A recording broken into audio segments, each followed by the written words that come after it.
Sure, but you and I live in a Western culture. Well, if you sit and bliss out, people come and take your furniture.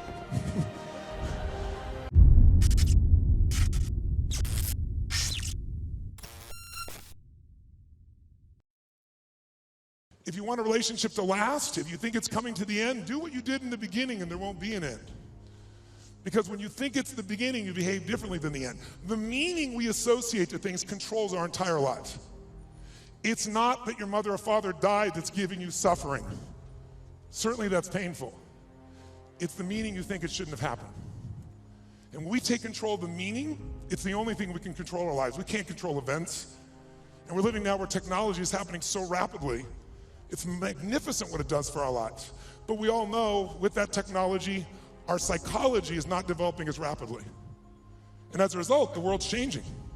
And a lot of us that have learned to engage with technology and use it to maximize, most people in this room, but there's lots of people who use technology to disengage, to be harmful to themselves and to other people. It's not a one-way street. So I'm interested in how to maximize the psychology side. That's why I'm sharing this with you, so you can increase both your leadership skill, but who do you have to lead first to be effective, my friends? Who?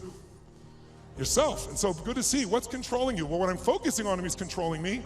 You can focus on something and make yourself crazy. You can focus on something and make yourself great. In this moment, you could be worried about Ebola, because we all know it's coming. People are freaked out all over the world. 36,000 people die a year of flu, and the whole world is focused on Ebola. Because the news is not designed to inform you, it is designed to startle you. Because that's how you sell things. So if you let someone else take control of your focus, your life will be in someone else's hands. So first decision is what you're gonna focus, second meaning. My father that day focused on he had to take care of his family, and the meaning was, I know what it was because he said it out loud, then I'm worthless. And when you come up with a meaning, it produces an emotion. And if you and I wanna look at the quality of our life, there's only a way to define it. One way really, that's real. How do you feel every day? If every day of your life you got $1 billion and every day you feel guilty, or angry. By the way, nothing worse than an angry rich man or woman, isn't there? You just want to slap them, don't you? How do you have the right to be angry? But they find a way. But if you got $1 billion and you're angry and you're pissed off and you're guilty all the time, what is the quality of your life? Angry, pissed off, and guilty. If you have nothing, I live in Fiji a portion of the time. I have a home there and a resort there and kind of 2 families of villages there that I interact with the last 25 years. And when you go to Fiji and you walk down the street or you drive by, people jump up and they yell, "Bula, bula, bula," which means welcome, be happy, we love you. And you drive by 5 minutes later and they jump up, "Bula, bula, bula." And you're going like, what drugs are they taking? No one's paying them. But they're so happy. They're in such a different state. They've learned to focus on something else and come up with a different meaning for life.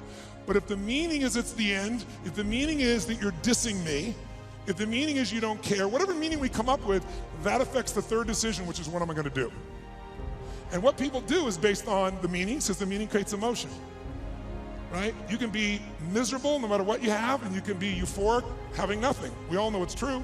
In fact, is it possible to learn to for example, all hell could be breaking loose around you, and you could just be sitting in a chair in this centered space, all hell breaking loose, and you could still feel great? Is that possible, yes or no? Yes or no?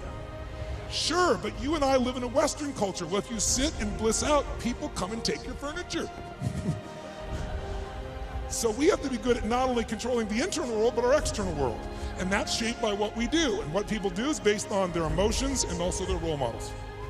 So I thank you, Mark, and I thank all of you that are role models for people, where you show people that success does not mean taking, that success can mean truly growing and giving. That money, resources, and opportunity are things to be shared. They're things that are tools for a quality of life that you're able to enhance for people and for yourself and your family. Pretty beautiful thing.